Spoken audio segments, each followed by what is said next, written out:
বারামুল্লা ডিস্ট্রিক্টের মধ্যে পড়ে এই গুরেজ ভ্যালি।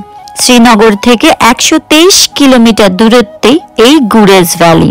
আর এই ভ্যালিটা কিন্তু স্নো ক্যাপ মাউন্টেনে পুরো ঘেরা।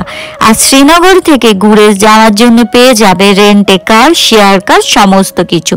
এখানে এসে তোমরা কিন্তু তোমাদের নিজেদের ক্যাম্পও লাগাতে পারো, বা এখানে অনেক ছোট ছোট হোটেল, গেস্ট হাউস আছে যেগুলোতে তোমরা ভাড়াও নিতে পারো। বা এখানে এসে তোমরা কিন্তু যে ক্যাম্প যদি ভাড়া নিয়েও থাকতে চাও সেটাও কিন্তু তোমরা এখানে এসে থাকতে পারো। আর গুরেজ ভ্যালির সৌন্দর্যের কথা কি বলবো, আমি তো পুরো দেখে মুগ্ধ হয়ে গেছি। আশা করি এই ভিডিওটা তোমাদেরও ভীষণ ভালো লাগবে। ঈশানী এখন বাসন মাজছে। জল কিন্তু প্রচন্ড ঠান্ডা। এটা একটা শুধু রোদ উঠেছে বলে ভালো লাগছে, মানে অতটা অসুবিধা হচ্ছে। এটা ক্যাম্পিং লাইফ, এটাকে মানে অ্যাডজাস্ট করে নিতে পারলে খুবই ভালো লাগে। হ্যাঁ হ্যাঁ, আমরা তো এই যা টেম্পারেচার জলের এখানে কালকে স্নানও করেছিলাম, পরশুদিন আমি পুরো স্নান করেছি এই ঠান্ডা জলে। মাইন্ড সেটআপ ঠিক করতে হবে একদম, মাইন্ড সেটআপ হয়ে গেলে। আর দেখো এই ওয়েদার দেখো, আর এইদিকে পাহাড়টা কি কালো হয়ে গেছে দেখো হঠাৎ করে। ও আমার মতন সানবার্ন হয়ে গেছে এই পাহাড়টা, ওরা আমার মতন সানবার্ন হয়ে গেছে। এই যে দেখো আমার হাতের কি অবস্থা, ও ঠিক হয়ে যাবে। তো এই যে ভিউ আর এই লোকেশনে বসে সবকিছু করতেই ভালো লাগবে। থালা বাসন মাজা, রান্না বান্না সবই ভালো লাগবে। হ্যাঁ ভালো লাগে, ওয়েদার দেখতে দেখতে এনজয় করতে করতে। ব্যাস, দুজনের রান্না, অল্প একটু খাওয়া, কোনো চাপ নেই। আমরা যেখানেই যাই আমাদের বাড়ির মতন করে নিই, নিচে একটা রাবার ক্লথের মতন পেতে ওখানে বাসন টাসন মেজে উপর দিয়ে দিয়েছি। আর দেখো আমাদের একটা বন্ধু হয়েছে, কি সুন্দর দেখো আমাদের বন্ধুটা। খাবার পাচ্ছে না, নড়বে না। ওলে বাবা, ওকে একটু আমরা খাবার দাবার দিই তো। ওই দেখো এখানকার দেশি কুকুর, চেহারা দেখো শুধু কি সুন্দর আর কত ভালো। আমরা সেদিনকেই বিকালবেলা সমস্ত কাজ সেরে বেরিয়ে পড়েছিলাম গুরেজ ভ্যালির দুটো ফেমাস জায়গা, যেটা হলো হাওয়া খাতুন পিক আর হাওয়া খাতুন স্প্রিং দেখার জন্য। এই সুন্দর পরিবেশ উপভোগ করতে করতে পৌঁছে গেলাম সেই জায়গায়। এটা হলো হাওয়া খাতুন স্প্রিং। এই জলটা কিন্তু পাহাড়ের তলা থেকে বেরাচ্ছে, দাঁড়াও আমি আগে গিয়ে তোমাদেরকে দেখাচ্ছি। এই যে পুরো পাহাড়ের তলা দিয়ে জলটা বেরাচ্ছে, আর জলটা কিন্তু একদম পুরো ক্রিস্টাল ক্লিয়ার জল, একদম পরিষ্কার জল। দেখো সবাই এখানে লোকালসরা কিন্তু এখানে বোতল ড্রাম নিয়ে এই জায়গাটা থেকে জলও নিতে এসছে। দাঁড়াও আমি এবার একটু খেয়ে দেখি জলটা কেরম।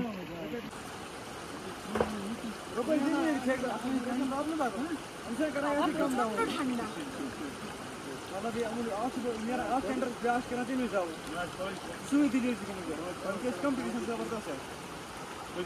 পুরো কারেন্ট মারছে গলায় গিয়ে, কিন্তু একদম ফ্রেশ জল।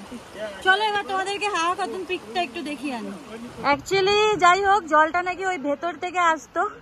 এটা মে জুন মাসে বরফগুলো অনেক বেশি ফ্লো হয়। এখন যেহেতু আমরা একটু ঠান্ডার সময় এসছি, ওই জন্য এখানে একদম কম জল, ওটা পুরো পাহাড়ের নিচ থেকে চলে যাচ্ছে। আর এটা হলো হাওয়া খাতুন পিক, এটাকে হাওয়া খাতুন পিক বলে। এটা গুরেজের আর কি ফেমাস একটা পিক, এটা দেখতে লোকে অনেক দূর দূর থেকে আসে। হাওয়া খাতুনের একটা হিস্ট্রি আছে যেটা আমি লোকালদের থেকে জানলাম এখন, যে হাওয়া খাতুন নাকি 16th সেঞ্চুরিতে খুব ভালো একজন লেখিকা ছিল আর কি, কবিতা টবিতা লিখতো। তো তখন কাশ্মীরে এত পোয়েট্রির এত চল ছিল না, তো তার সাথে বিয়ে হয় এখানকার রাজার। তারপরে যখন মোগল সম্রাট আকবর দিল্লিতে বসে, তখন উনি কোনো সময় এই রাজাকে ডেকে পাঠান। তো ডেকে পাঠানোর পর তাকে বন্দি বানিয়ে ফেলে, আর তাকে দেশে আসতে দেন না, কাশ্মীরে ফিরতে দেন না। তারপর থেকে হাওয়া খাতুন নাকি একটু কেরম হয়ে গিয়ে আর কি একটু সন্ন্যাসীর মতন লাইফ লিড করতে থাকে, খুব সাদাসিধা একটা লাইফ লিড করতে থাকে, এবং গ্রামের মানুষের মন জয় করতে থাকে আস্তে আস্তে করে। আর তাকেও নাকি এই গ্রামের মানুষরা খুব ভালোবাসতে থাকে, এবং তাকেই উৎসর্গ করে এই হাওয়া খাতুন, এই পিকটার নাম দেওয়া হয়েছে হাওয়া খাতুন। এখনও এখানকার মানুষ বিশ্বাস করে যে হাওয়া খাতুন নাকি এখনও এই পাহাড়ের মধ্যে দিয়ে চলাফেরা করে। এখন কতটা সত্যি কতটা মিথ্যা আমি জানি না, এখানকার কিছু লোকালসরা যা বললো সেটাই আমি তোমাদের সাথে বললাম। হাওয়া খাতুন পিক দেখে একটা জায়গায় দাঁড়িয়ে কালকে মাটন আর পরোটা, কালকের মটন ওটা, আর সকালে পরোটা বানিয়েছিলাম, সেটা লাঞ্চ করলাম। আর জাস্ট ভিউটা দেখো, মানে যেখানে দাঁড়িয়ে রয়েছি পুরো মেঘ করে আছে। আজকে এখানে বৃষ্টি হওয়ার আপডেট ছিল, নেটেও ছিল, তো মনে হচ্ছে বৃষ্টি আজকে হবেই। কালকে মাঝরাতেও ভীষণ বৃষ্টি হয়েছে। দাঁড়াও একটু দেখাই তোমাদেরকে, ওয়েদারটা কি দারুণ হয়েছে।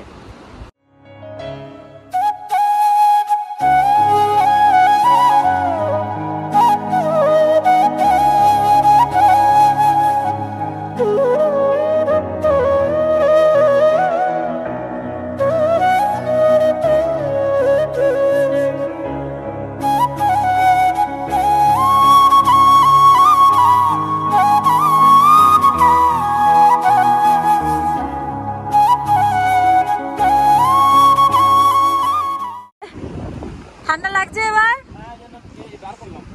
হ্যাঁ, এতক্ষণ দেখো কিরম ভাবে ঘুরছিল শুধু একটা জ্যাকেট পরে। আমি কখন থেকে বলছি পরো পরো পরো, এই ঠান্ডা লাগলে কিন্তু বিরাট লেগে যাবে, বিশাল ঠান্ডা আজকে। চলো এবার দাওয়ারের দিকে যাওয়া যাক। দাওয়ারের দিকে যাবে তো? চলো। দাওয়ারের মার্কেটে এসে সুরাজ এখন সব বাজার করছে, আমাদের যা লাগে কার ক্যাম্পিং এ। দাঁড়াও একটু ঘুরিয়ে দেখাই। এখানে না মুদিমাল, সবজি, ফল সব একই দোকানে বিক্রি হয়। দাঁড়াও, এই দেখো এখানে ফল, সবজি, মুদিমাল সব একই দোকানে বিক্রি হচ্ছে। প্যাম্পার্সও একই দোকানে। বাইরে পড়ছে বৃষ্টি আর ক্যাম্পিং গ্রাউন্ড ভিজে কাদা মাদা হয়ে একাকার অবস্থা। হ্যাঁ দাঁড়াও তোমাদের একটু পাহাড়টা দেখাই, আর কাঁপছি দেখো আমরা ঠট্টর করে, বিশাল ঠান্ডা। দাঁড়াও একটু পাহাড়টা দেখাই তোমাদেরকে।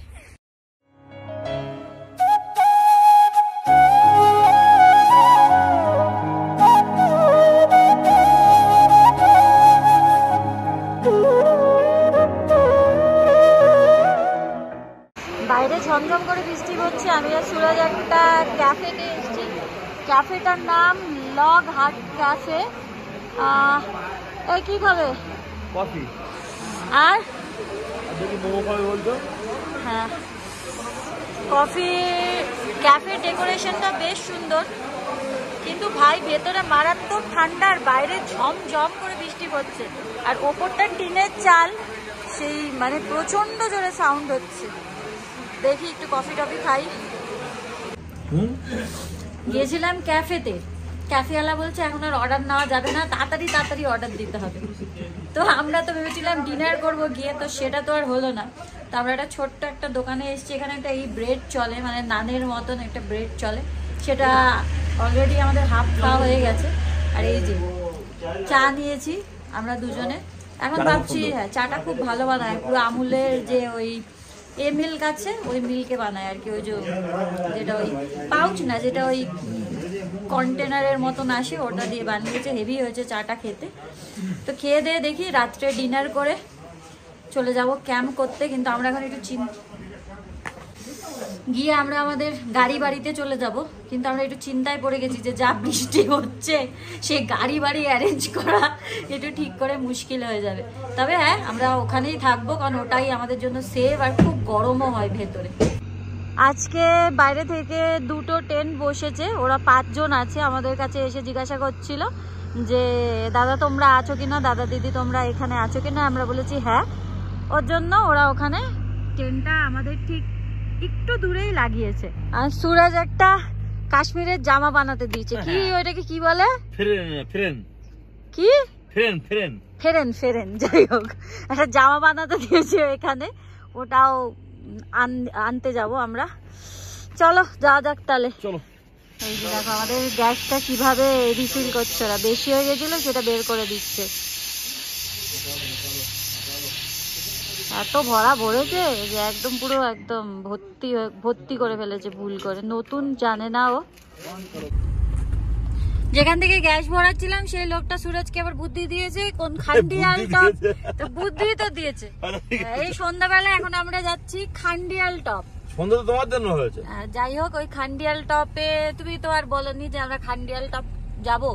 এবার যাই হোক এখন আমরা খান্ডিয়াল টপ যাচ্ছি। এখানে কিন্তু একটা পেট্রোল পাম্প আছে, নতুন হয়েছে পেট্রোল পাম্পটা দাওয়ারে।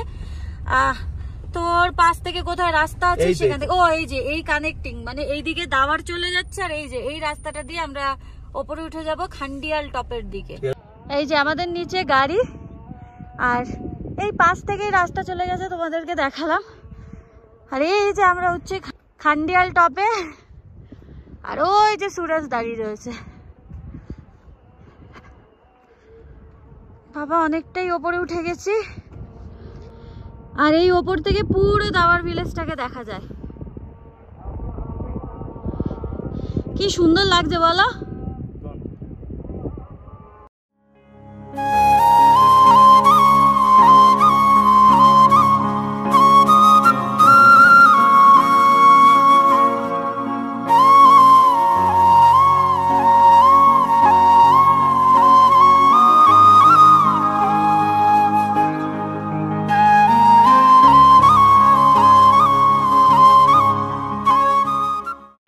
গুরেজ ভ্যালিতে আমরা ছিলাম টোটাল 3 দিন।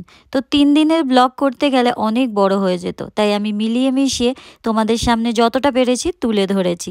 পরের ডেস্টিনেশন ছিল আমাদের সোনমার্গ। তো চলো দেখা হচ্ছে পরের ব্লগ।